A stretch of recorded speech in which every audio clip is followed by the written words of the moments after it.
Olá, boa noite. Bem-vindos a mais um programa Resumo do Dia, aqui no seu canal Causa Operária TV. Nesta sexta-feira, dia 26 de fevereiro de 2021, quando o país completa um ano do primeiro caso da Covid-19 aqui em território brasileiro. Exatamente há um ano atrás, era registrado um caso de um paciente brasileiro.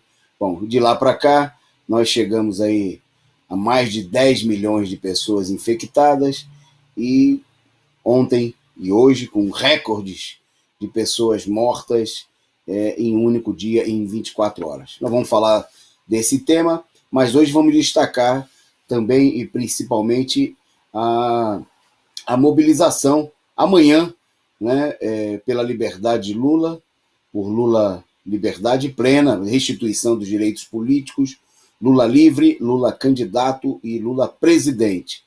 E vamos retratar aqui mais um pouquinho, vamos falar da importância da mobilização ocorrida hoje, né, aqui em São Paulo, na Avenida Paulista, dos professores, que foi aí retratada, cantada em verso e prosa aí pelos companheiros professores da nossa corrente no programa Comando de Greve, que terminou agora há pouco, né? E muita gente que está conosco aqui assistindo, aqui participando do nosso chat, estava assistindo aí, né, esse programa que é importante, que é um programa feito, né, por quem participa ativamente da luta, por quem defende o seu fortalecimento, e uma luta fundamental nesse momento no Brasil, que é a luta contra o genocídio, contra a política criminosa de reabertura das escolas.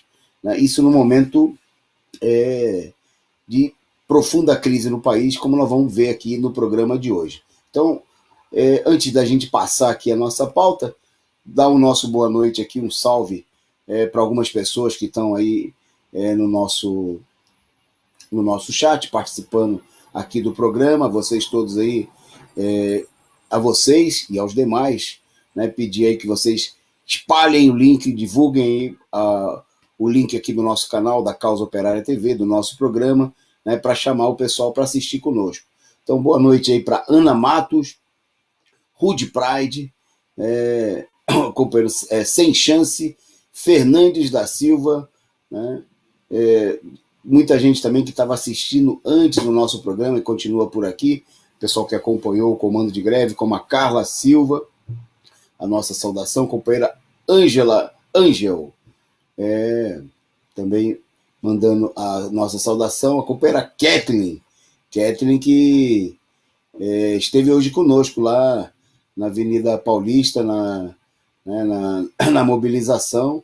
Bom, tem mais gente que estava lá com a gente por aqui também, a Maria Ângela Biduch, né, nossa companheira que tomou chuva lá com a gente hoje, na Avenida Paulista, né, mas nesse momento a chuva não é nada, né, perto do estrago que está fazendo aí a Covid-19 e a política genocida dos governos inimigos do povo, como é o Dória aqui em São Paulo, Covas, Bolsonaro e assim por diante. Bom, vamos lá, vamos para a nossa pauta, nosso programa de hoje. Vamos começar, hoje é sexta-feira, né, embora a gente sabe o seguinte, a situação ela cria uma melancolia, uma certa tristeza, uma tristeza profunda na gente, né? Mas nesse momento também é importante usar do humor que é crítico, que enxerga as coisas, para a gente vislumbrar, aí, inclusive, como parte da nossa luta, também para que a gente vislumbre uma expectativa diante dessa situação tão tenebrosa, né, que precisa ser transformado por meio da mobilização dos trabalhadores e da esquerda. Bom, então vamos começar com a charge do companheiro J. Camelo. A gente separou duas aqui para mostrar para vocês. Uma sobre a crise no judiciário, né? Tá lá os juízes. Qual é a nossa pauta para hoje? Proteger amigo ou sacanear inimigo? Né? Tá aí o lema do judiciário, que ou é sempre uma coisa ou outra, né? Sacanear, quer dizer, o que menos importa é a lei, a Constituição, né? Nesse poder totalmente imperial e sem nenhum controle popular, que precisa ser dissolvido, como é o caso do STF, né, que não tem nenhum controle da população e não tem nenhum papel de serventia para o povo e para os seus direitos democráticos. Bom, a segunda charge, está aí o companheiro o J. Camelo satirizando aí a propaganda enganosa, né, do tratamento precoce, né, anunciado aí pelo governo. E aí tem lá no texto, lá na plaquinha, se a vacina não vem, gaste seu vintém antes de ir para o além. Né? E a propaganda, a loira lá, fazendo propaganda de um remédio que não serve para absolutamente nada, e atrás dela está lá o resultado dessa situação. Aqui a propaganda é feita até sem loira, né? A loira é o Pazuello, a loira é o Bolsonaro, né? É a propaganda enganosa dos remédios, mas também da vacina, né? Que tem propaganda, mas que não tem vacina, né? E que não tem eficácia, né? Nós vamos falar disso aqui também no nosso programa de hoje. Bom, antes da nossa pauta dos acontecimentos do dia, da pauta política, né? Vamos lembrar que ontem, né, o meu Flamengo foi octacampeão brasileiro, né? Conquistou aí em um campeonato também muito triste, né? Marcado aí pela Covid, né? Onde é bom lembrar centenas, a gente diria, não, centenas de jogadores dos clubes profissionais. Se a gente for ver, a gente não tem uma contabilidade, nem interessa a burguesia os clubes divulgarem, mas deve chegar a milhares, incluindo aí os funcionários, né? Bom, pode colocar aí as outras imagens para a gente, produção? Obviamente que a vitória, o campeonato em si foi um campeonato, embora marcado por um certo equilíbrio, mas um campeonato muito diferente daquilo que a gente está acostumado a ver no Brasil, onde um aspecto fundamental do futebol é justamente a participação popular das torcidas, né? Bom, e também marcado aí por muitas críticas acertadas, inclusive, das torcidas adversárias, da própria torcida do Flamengo, que é um campeonato aí decidido muitas vezes, os jogos decididos fora das quatro linhas, com a intervenção do VAR. Ontem anulou 2 gols, né? E nem vamos discutir aqui se estava certo ou não, mas o fato é que tem uma intervenção externa, né? Então 2 gols foram anulados do Internacional que dias atrás também teve um VAR desligado, né? O VAR de uma hora para outra lá no jogo contra o Vasco, o VAR se desligou ou foi desligado e foi anulado um gol do Vasco da Gama que podia ter tirado o Internacional da jogada já há 2 semanas atrás, né? Então, foram muitos os casos, né? Logicamente que os não flamenguistas dirão que o Flamengo terá sido o mais beneficiado. É possível, né? A gente são interesses poderosos, interesses políticos e econômicos que estão em questão, né? Obviamente que a torcida do Flamengo, o time não tem a ver diretamente com isso, porque são interesses dos poderosos grupos, das máfias capitalistas que controlam o futebol, né, que precisaria ser controlado pelos torcedores, né, para não se transformar nesse negócio que não tem, ainda mais no país de futebol, não tem a ver com os interesses do povo. Mas, obviamente, a torcida do Flamengo, os torcedores como eu, celebram o campeonato, mas a gente gostaria que isso se desse em outras condições, em relação ao país de uma maneira geral, né, e também em relação ao próprio futebol, né? Bom, daí, mas fica aí a nossa saudação aos demais flamenguistas e também a necessidade das próprias torcidas, do povo lutar, né, para colocar o futebol sobre o controle daqueles que são amantes do esporte, do povo, dos torcedores e assim por diante. Bom, vamos lá.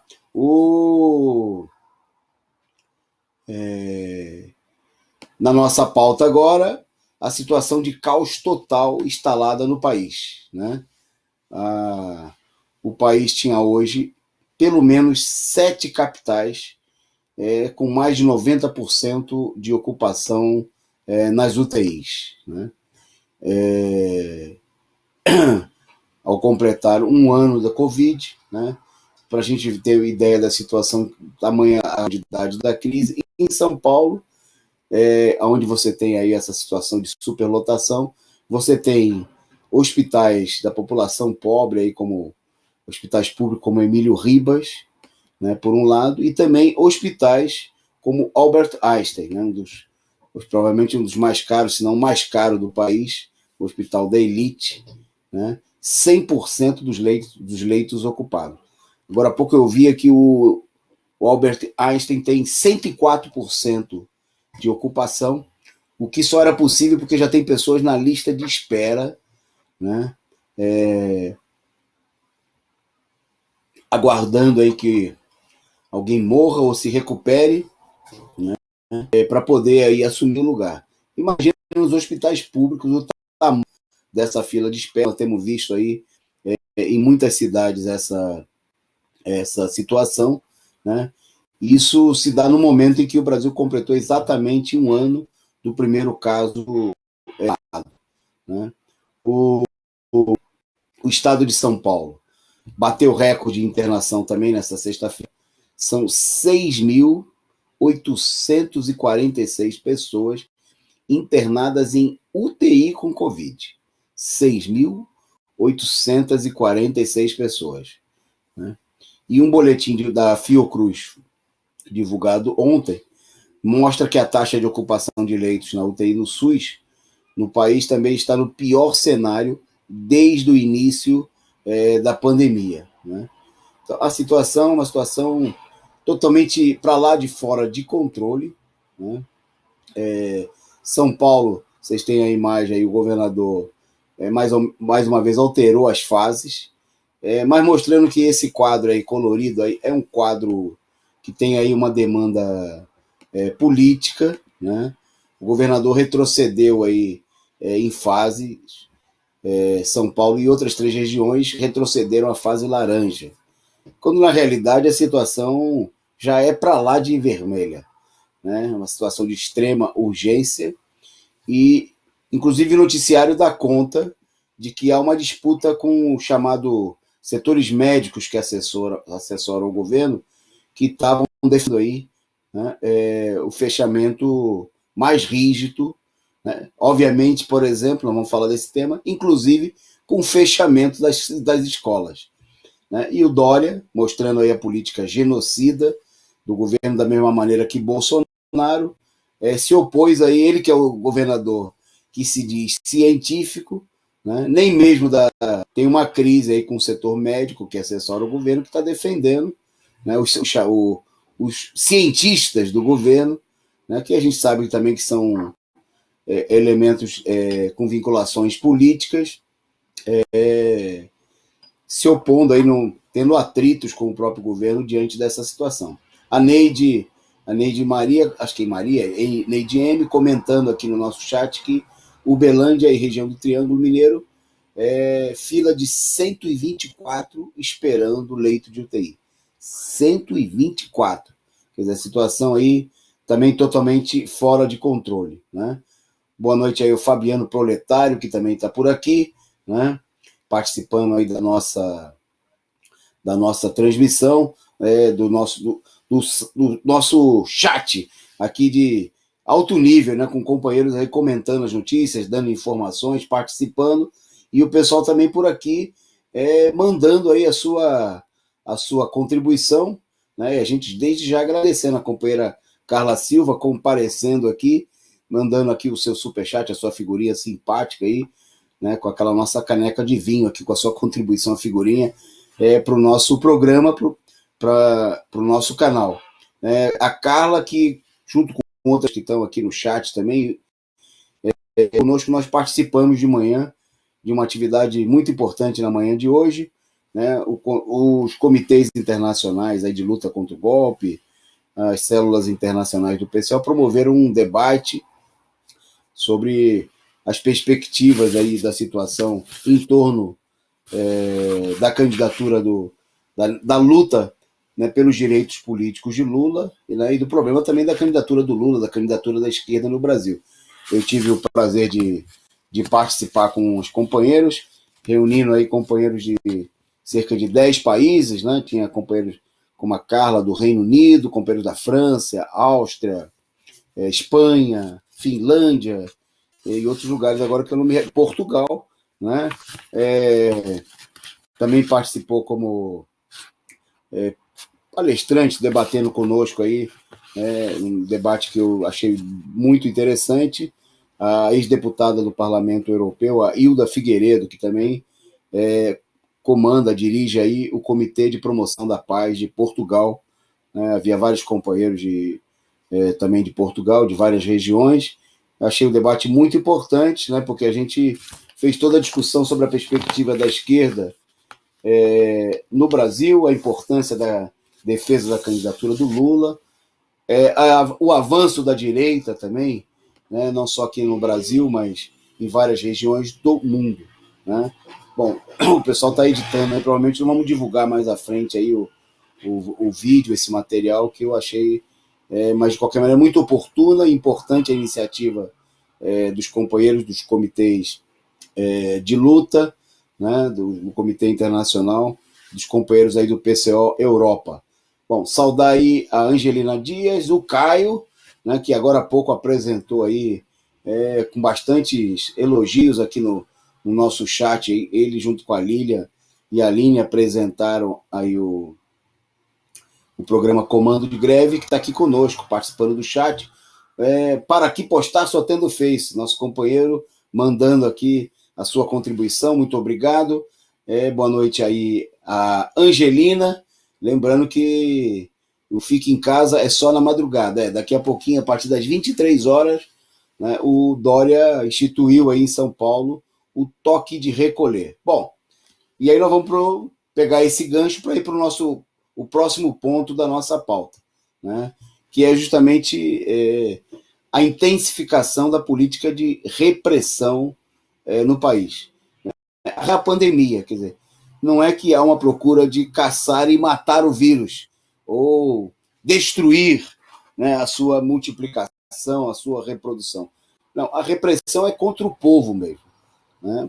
A repressão, os governos de direita estão aproveitando a situação de pandemia para impor no país um verdadeiro regime de exceção, quer dizer, intensificar o regime de exceção que já existe no país. Bom, só para a gente ter uma ideia, já a essa altura são 12 estados que decretaram toque de recolher e 47, já cerca de mais de 47 milhões de brasileiros estão sobre o regime de toque de recolher, né? O pretexto é conter a propagação do vírus, né? Porque os números são gigantescos, nós vamos falar deles daqui a pouco, e a expectativa geral, né, de todo mundo que analisa os dados é de que eles vão aumentar nos próximos dias, né? E, bom, epidemiologistas, quem tem algum mínimo de cérebro, diz que essa medida é totalmente ineficaz para combater ou totalmente ineficaz ou pouco eficaz para combater a pandemia, né? No entanto, há uma onda de decretos, né, de estados de exceção, aí, de toque de recolher, né? E isso já alcança aí quase, a essa altura, mais de 20%, 22% mais ou menos, da população brasileira, né? Os cálculos, né, foram feitos aí pela BBC com base na população estipulada pelo IBGE em 1º de julho do ano passado, né? Bom, e levando em conta aí os decretos publicados nos últimos dias, né? Há decretos aí de toque de recolher no Acre, Ceará, Mato Grosso do Sul, Paraná, Piauí, né, com regras abrangendo todo o território desse estado. Na Bahia, também há uma situação semelhante, valendo para 381 das 417 cidades. Na Paraíba, 144 dos 223 municípios, né? Bom, Alagoas, né, também tem essa mesma situação. Minas Gerais, né, nesses estados aí, o toque de recolher está decretado em apenas algumas cidades. É o caso do Mato Grosso, são 2 cidades, em Alagoas, em Viçosa, em Minas Gerais. Né? Já são cerca de 10 cidades, no Rio Grande do Norte, numa cidade, Riachuelo, em Roraima, em 4 cidades, em Santa Catarina, na cidade de Chapecó. Bom, e São Paulo, já há toque de recolher, né, também. E, obviamente, que a medida adotada a partir de 23 horas de hoje, o Dória deu um outro nome, que agora eu nem me recordo qual é o nome, porque é tanto cretinismo, que é só para disfarçar, né, para não dizer que é toque de recolher, que é uma medida de tipo ditatorial, né, que todo mundo sabe inócua. O que adianta você reprimir, usar aí o pretexto da pandemia para reprimir as pessoas a partir de 23 horas, entre 23 e 5 horas da madrugada, né, quando até uma criança sabe que o momento de maior circulação de vírus e de propagação é durante o dia, com a superlotação nos transportes coletivos, com aglomerações provocadas no comércio, nos locais de trabalho. Bom, e agora, né, já há 3 semanas, nas escolas. Né? Quem assistiu agora há pouco o comando de greve viu aí, né, que já são mais de 1.500 casos, né, de casos provocados, resultados da política criminosa, né, super criminosa, genocida do governo Dória, Covas e outros associados aí, que em São Paulo resolveram decretar a volta às aulas. Uma situação que se registra, inclusive, em poucas regiões do país. Né, o Dória, nesse aspecto, ele resolveu aparecer como uma vanguarda da direita nacional, né, uma política totalmente criminosa e muito, muito, muito semelhante, né, àquilo que preconiza o bolsonarismo, né, que defende essa política. Bom, hoje, Brasília anunciou que vai decretar o lockdown, né? O Paraná está impondo toque de recolher por 9 dias. Quer dizer, a situação ela só se expande no sentido da repressão. Isso nada tem a ver, nós vamos ver agora os números da Covid, com uma política de efetivo combate. Nada, absolutamente nada. Né? O país teve nas últimas 24 horas 1.327 mortos, né? Registrados, segundo o consórcio da imprensa golpista e as secretarias estaduais de educação comandadas por mentirosos, né, e pessoas que subnotificam, não cumprem aí a determinação da Organização Mundial de Saúde de registrar todos os casos, né, inclusive aqueles que tenham aí, não tenham sido testados, mas que tenham sintomas evidentes, pelo menos 3 sintomas evidentes da Covid. Nada disso é feito, né, e os números, mesmo assim, né, a gente está chegando aí, a essa altura já chegamos, infelizmente, né, mas o número das 8 horas da noite era 252.988. A essa altura a gente já passou, né, das 253 mil mortos em números oficiais. Né, e já estamos se aproximando, vamos completar, infelizmente, ainda nesse final de semana, mais de 10 milhões e meio, 10 milhões e 500 mil pessoas infectadas no país, com essa marca que a gente tem aí de hoje 63.908 casos registrados apenas nas últimas 24 horas, o que está indicando, né, um claro aumento da situação, né, enquanto segue, né, e vamos mostrar outro dado que a gente mostra aqui rotineiramente, a farsa tradicional da vacinação. Né? Eu ouvia também agora há pouco que o Rio de Janeiro, que tinha suspenso a vacinação, voltou a retomar de maneira rala, está suspendendo de novo, né? Porque mesmo tendo chegado as vacinas não estão distribuídas em quantidade suficiente aí para atender a demanda e seguir. Então tem uma nova suspensão da vacinação e em vários lugares a vacinação está parada. Né? A produção vai colocar para a gente aí o quadro, né, mostrando aí a vacinação, e no país, os dados fechados no dia de hoje apontam que nós passamos aí da magérrima taxa de 3,04 de pessoas vacinadas, em sua esmagadora maioria, pelo menos 2/3 desses aí, não chega a 1%, né, o total de pessoas vacinadas com as 2 doses. Né, e aí, com uma dose, pelo menos 6.433.000 pessoas. Né, número que não garante a redução da circulação do vírus, como nós estamos vendo, né, e não há, né, nenhuma medida efetiva para reverter essa situação em larga escala. O que nós temos aí é tapeação, tapeação, tapeação, defesa dos interesses, né, dos grupos privados que levam adiante essa política criminosa, né?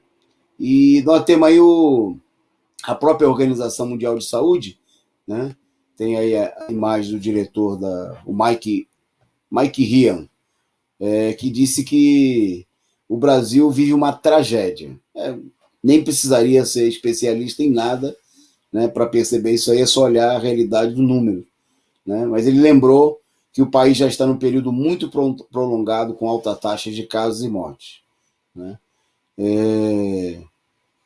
Ele é diretor executivo do programa de emergência da Organização Mundial de Saúde, e ele chamou a pandemia brasileira de tragédia e lamentou que o país enfrente uma nova onda de casos e mortes da Covid. Nas palavras do Mike Ryan, infelizmente, é uma tragédia que o Brasil esteja enfrentando isso de novo e é difícil. Esta deve ser a 4ª onda que o país volta a enfrentar. Quer dizer, na realidade aqui, e essas ondas foram sequenciais, né? A gente nem tem uma situação de refresco efetivo, né? O que nós tivemos foi todo um processo, um período aí de enganação, né, que não por acaso coincidiu com as eleições municipais, onde os governos e a imprensa golpistas se esforçaram por apresentar que havia uma queda abrupta, era quase como se a pandemia tivesse desaparecendo, né? Nos meses aí de agosto, setembro, outubro, houve uma queda acentuada, o que evidentemente era pura falsificação, né? Para garantir, inclusive, a reeleição de uma maioria de prefeitos que não fizeram nada, absolutamente nada, para evitar que a gente chegasse à situação que a gente chegou hoje, para que acontecesse o que aconteceu no passado, mas que foram vários deles, inclusive, aí, apresentados como exemplos de combate à Covid. Eu me lembro muito bem que a imprensa, até nos seus balanços das eleições, procurava destacar que o Covas, por exemplo, né, o prefeito da cidade que mais abriu covas no país, teria chegado a ser reeleito, né, em função do sucesso, da eficácia do seu governo no combate à Covid. A mesma coisa em Belo Horizonte e várias outras cidades, e nós estamos vendo aí que não houve medida efetiva nenhuma e que a situação está para lá de fora de controle, né, em todas essas regiões. Então, bom, o que o diretor executivo aí da Organização Mundial de Saúde está expressando, né, é um quadro, né, totalmente fora de controle, né, e que agora os governos encenam. A alternativa dos governos não é, obviamente, nenhuma medida efetiva de combate, né, para o que seria necessária uma reversão total da política adotada por esses governos, né, coisa que nem passa pela cabeça da direita. Né, seria necessário testar, isolar, né, garantir condições de isolamento, né, dentre elas oferecer auxílio efetivo à população, oferecer melhores condições nesse momento, porque veja bem, todo mundo sabe que um problema da Covid, né, é a baixa imunidade. Isso facilita, né, não só que as pessoas, diante de contraírem a doença, né, de que elas venham a ter problemas graves ou mesmo vir a óbito. Né? Bom, e para isso seria necessário, por exemplo, uma política. Vários médicos especialistas apontaram a necessidade de, por exemplo, produzir em larga escala, distribuir à população complexos vitamínicos, vitamina D, né, que é uma das maiores deficiências que refletem na baixa imunidade da população diante dessa situação. Isso nem passa pela cabeça, né, dos governos de direita e da extrema-direita, que vem adotando uma política, estão discutindo agora como reduzir os gastos com a saúde. Né? Está em tramitação aí no Congresso a extinção do piso de gastos com a saúde e a educação, para liberar os governos aí que não quiserem gastar nada, fiquem à vontade. Né? Pode cortar total. Né? Então essa é a política da direita, não é a política só do Bolsonaro, né? É a política, inclusive, majoritária de toda a direita, que tem maioria no Congresso Nacional, né? Não é o Bolsonaro que tem maioria, e é a política também do Bolsonaro, que é um capacho, é um servidor, né, dessa política.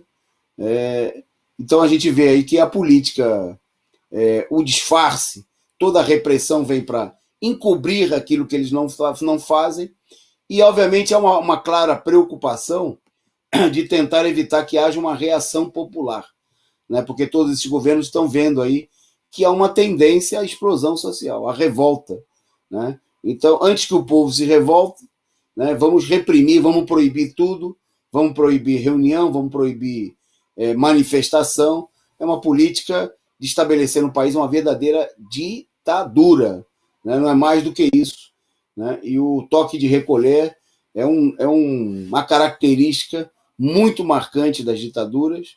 Não tem nada a ver, obviamente, com garantir nenhum combate à pandemia, né? Como os próprios especialistas reconhecem. Né? Eles até falam de uma maneira dócil, que não é uma medida mais eficaz. Né? Na verdade, não tem eficácia absolutamente nenhuma. Né? E é bom lembrar que em todos os estados estão acontecendo, como em São Paulo. É imposta essa política de repressão à noite, e durante o dia, né, a partir já no começo da madrugada, né, até porque ninguém vai fiscalizar nada, a não ser naquilo que seja de interesse de reprimir a população. Né, não vai ter fiscalização 4 horas da manhã, né, lá em Japeri, né, no Rio de Janeiro, se o pessoal está pegando o trem lotado, se o ônibus está lotado. Né, o pessoal não vai lá em Bangu, né, para olhar qual é o tamanho da lotação dos ônibus e aplicar multa nas empresas que transportam o povo como sardinha em lata. Né? Ninguém vai entrar no metrô de Recife, né, em São Paulo, na hora do rush, e aplicar multa aos governos e às empresas privadas responsáveis, ou estatais, responsáveis por transportar a população como se fosse sardinha em lata. Né? Mas, de madrugada, né, se a polícia aí, né, altamente especializada em combater a Covid, né, encontrar aí um cidadão que, obviamente, não seja branco,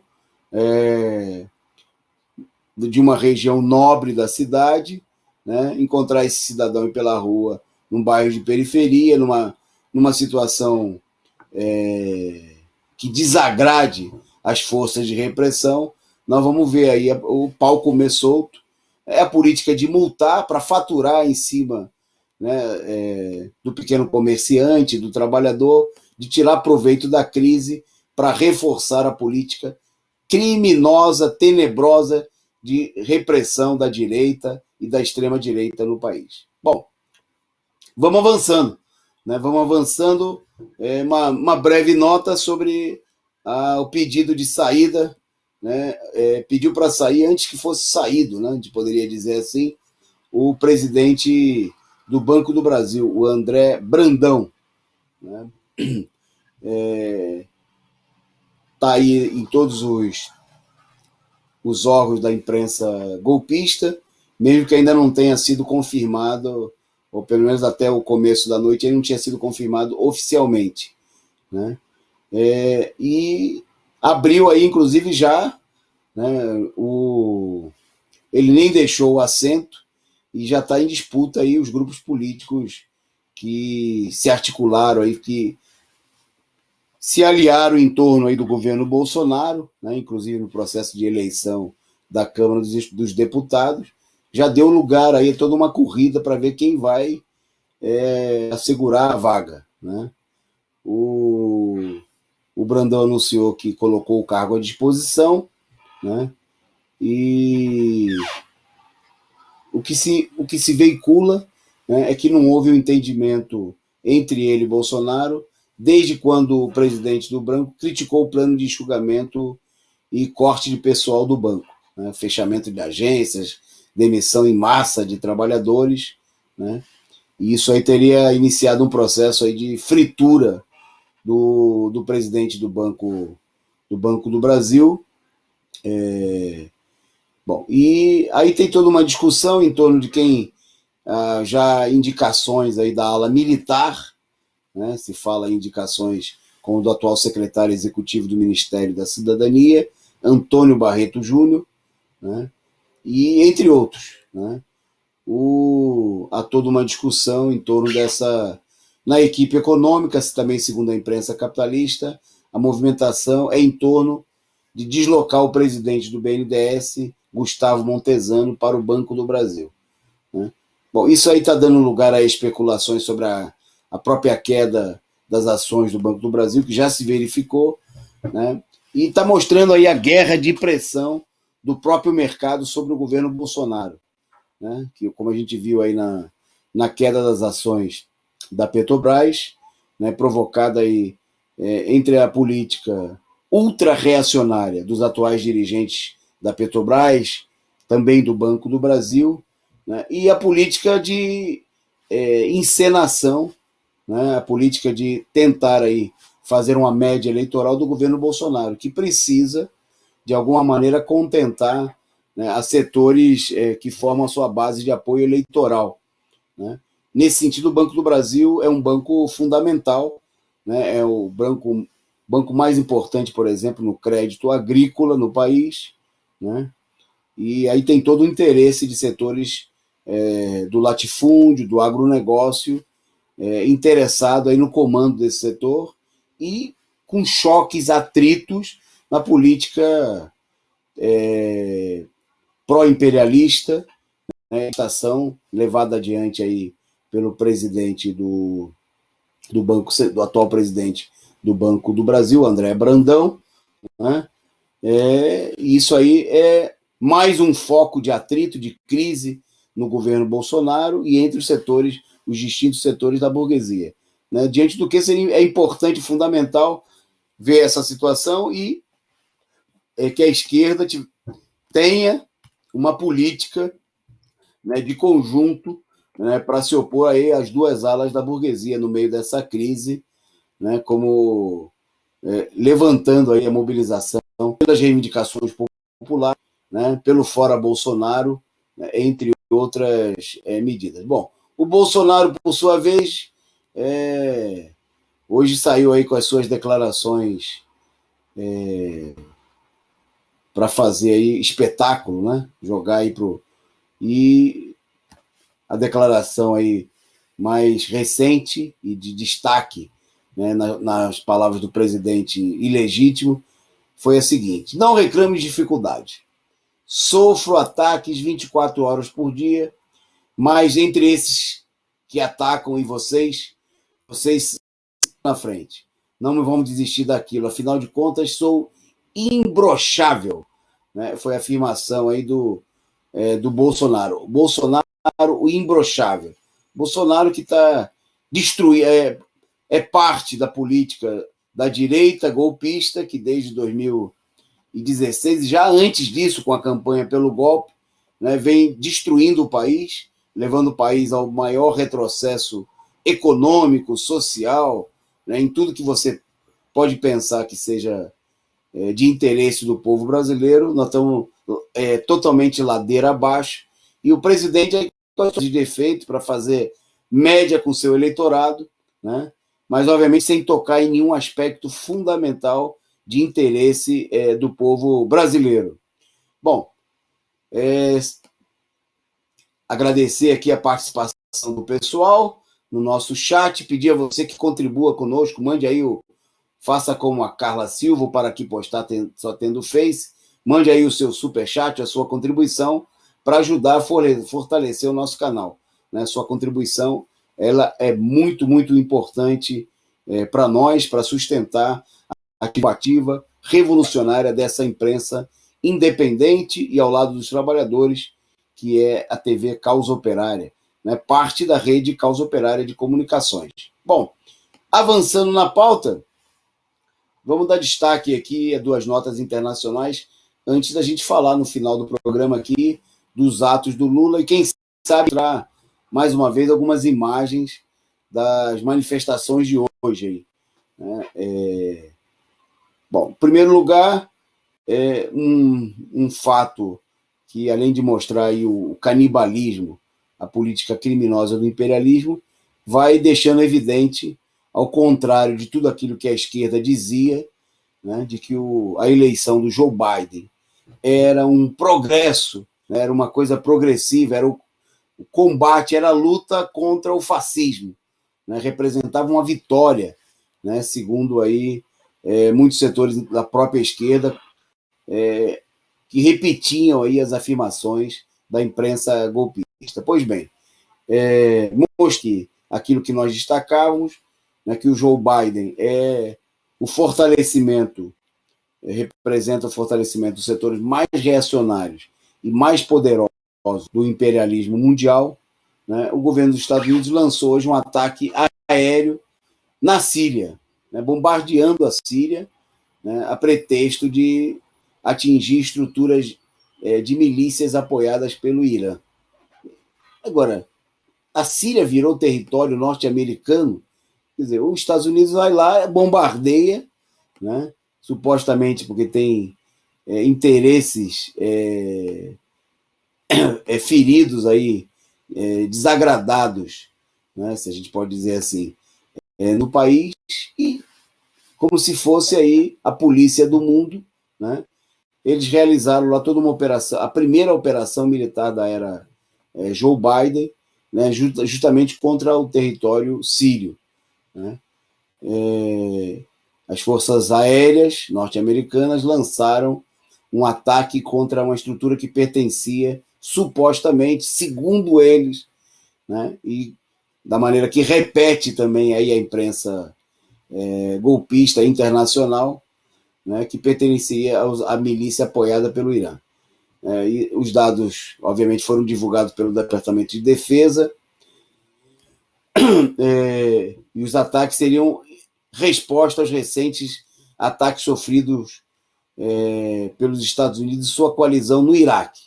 Quer dizer, supostamente, os Estados Unidos atacado no Iraque, né, que está devastado, destruído pela ação do imperialismo norte-americano, e eles vão lá, bombardeiam toda uma região da Síria, né, levando morte e destruição ao país, supostamente, né, o velho esquema da conversa de combater aí os grupos terroristas, né? E aí os verdadeiros terroristas de Estado, poderosos, detentores das armas mais letais do mundo, vão lá, né, tendo à frente agora o democrata. Está aí a vitória da esquerda, a vitória contra o fascismo. Está aí aquilo que o pessoal dizia que era um progresso, né, e que nós explicávamos que mais reacionário, né, do que a política do Trump. Está aí a política do Biden, atacando diretamente aí, o território sírio, já devastado nos últimos anos pela guerra civil provocada, armada, instruída, né, pelo próprio imperialismo norte-americano e seus consorciados, né? Bom, indo em frente, vamos falar agora de protestos estudantis na Grécia, né, o que são interessantes porque mostram uma tendência em vários países, né? E na Grécia os protestos acontecem, vem acontecendo em várias regiões do país, inclusive com prisões de jovens, de estudantes, né, que estão contra a lei de segurança nas universidades, né?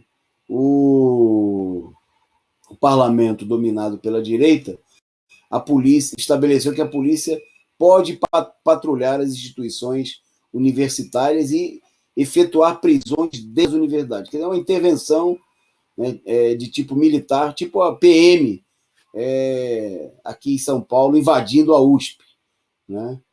É uma política totalmente que fere aí a autonomia universitária, né? E torna aí os campos universitários um local de repressão, de ação, né, da polícia nesse momento, inclusive na Grécia, aí, dominado aí por governos de direita. Bom, tem aí uma imagem de uma manifestação, uma imagem curtinha, um vídeo bem curtinho, de uma manifestação na Grécia. Vou ver se tem alguém assistindo o programa que depois aí diga para a gente sobre as palavras de ordem gritadas aí pelos estudantes, mostrando aí muita combatividade aí na Grécia. Vamos lá, vamos ao vídeo.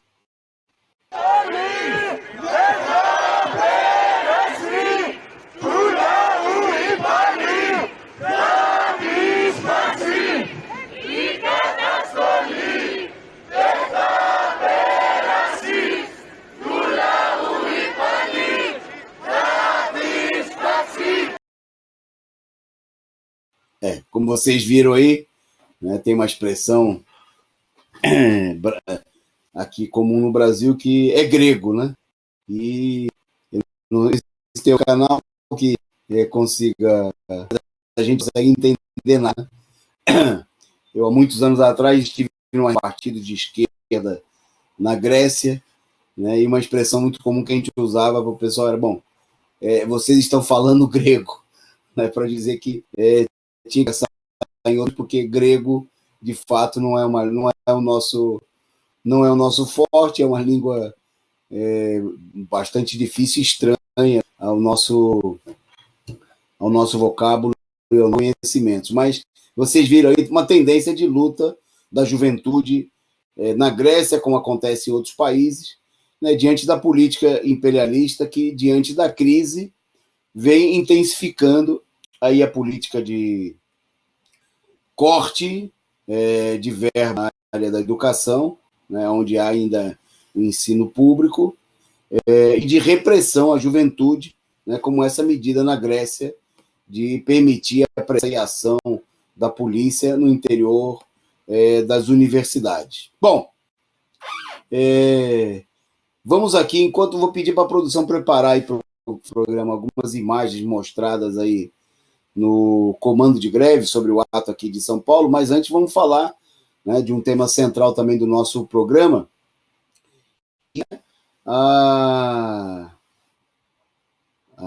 as manifestações, as atividades chamadas para amanhã, né, e principalmente os atos das manifestações em torno da defesa da anulação, né, das sentenças da criminosa Lava Jato, né, pela liberdade plena, pelos direitos, pela devolução dos direitos democráticos do Lula, e nós defendemos de todos aqueles atingidos aí pela criminosa Lava Jato.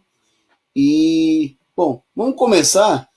Tem declarações, a gente comentou aqui brevemente, né, mas o pessoal foi postado, a página oficial do Lula, né, postou aí declarações que ele fez na entrevista lá no 247 essa semana, e que são importantes e que mostram aí um acordo, né, entre nós e o Lula na importância da mobilização. Então tá aí o Lula dizendo: precisamos nos mexer, não dá para ficar só no Zoom chorando. Pega um jornalzinho e vai entregar na feira. Precisamos conversar com as pessoas. Eu estou sem paciência, disse o Lula. Quando chegar a vacina para os jovens de 75 anos, como é o caso dele, vou me reencontrar com o povo brasileiro. Né? Então tá aí a postagem feita aí pelos companheiros que acrescentaram, né? Tomar as ruas contra a direita. Né? Tá certo, ela é a posição defendida aí pelo presidente Lula, é a nossa posição, e não só isso, né? É a nossa prática cotidiana.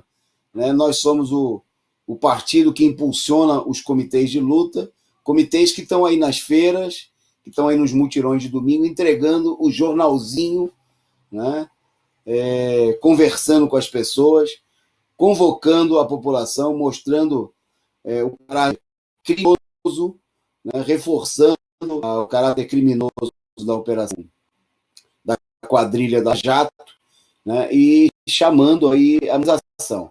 Bom, então eu queria reafirmar com vocês, porque amanhã nós temos um compromisso muito importante, né? Então, bom, tá aí a imagem do Lula, né, que defendeu o jovem de 75 anos, que está esperando para tomar a vacina para ir para as ruas, né? Mas tem gente muito mais jovem do que o Lula, e até do que eu, que sou mais jovem, um tanto mais jovem do que o Lula, que pode ir imediatamente às ruas, né?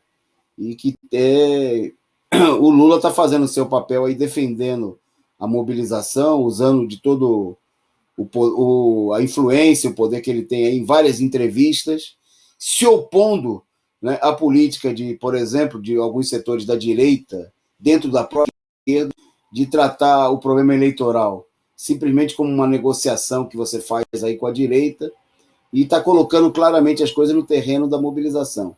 Ele que, inclusive, falou que se dispôs aí, né, que se precisarem dele aí como candidato, ele está à disposição, né? Falou em mais de uma oportunidade, não vai abandonar o barco, né?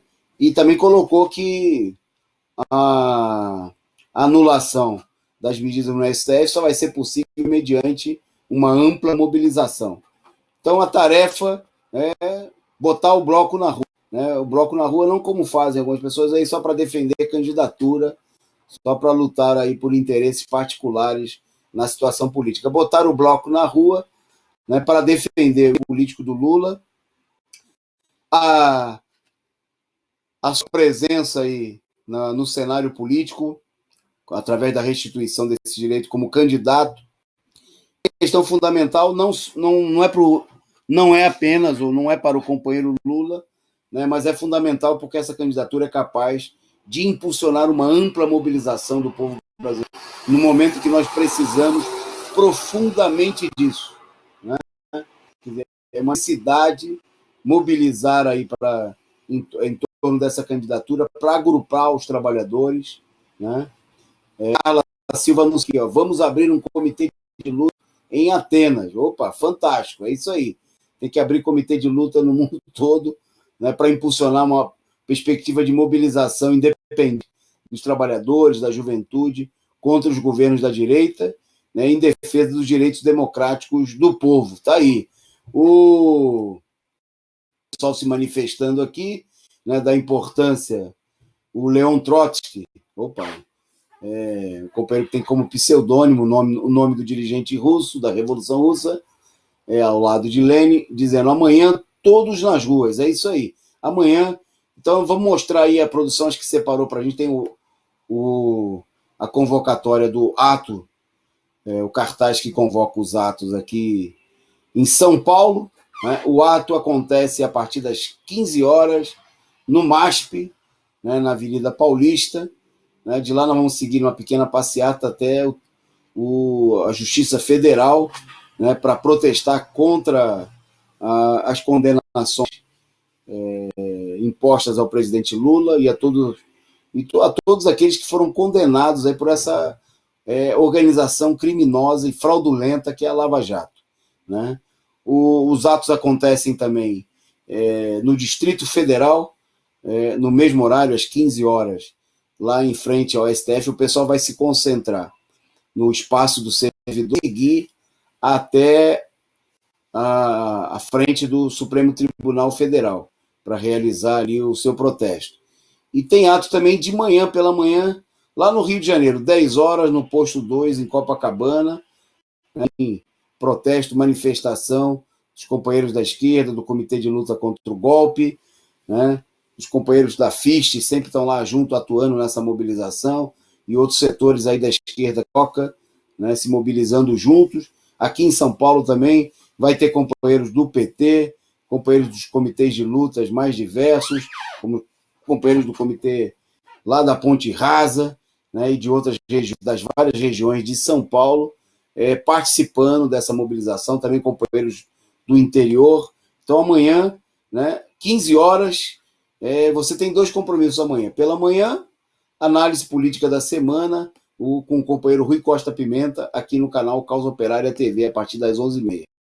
E a partir das 15 horas, no MASP, para quem está aqui em São Paulo e região, ou os companheiros lá em Brasília, ato também com a presença, inclusive, de companheiros do Nordeste, que vão estar lá em Brasília. Para encerrar, para a gente ir encerrando o nosso programa, né, mostrar aqui mais uma vez as imagens da manifestação importantíssima hoje na Avenida Paulista, né, dos professores do estado de São Paulo, contra o crime da volta às aulas, história genocida, né, o criminoso que, no momento, inclusive, que há uma política que todos os setores da área da saúde mostrando que o governo não tem nada de científico, é uma encenação comprovando isso, né, e como diz a faixa aí de educadores em luta na manifestação, é genocídio, né, uma política premeditada de deixar a população morrer. Por isso, amanhã, os professores de São Paulo têm a assembleia da POSP, é preciso reforçar,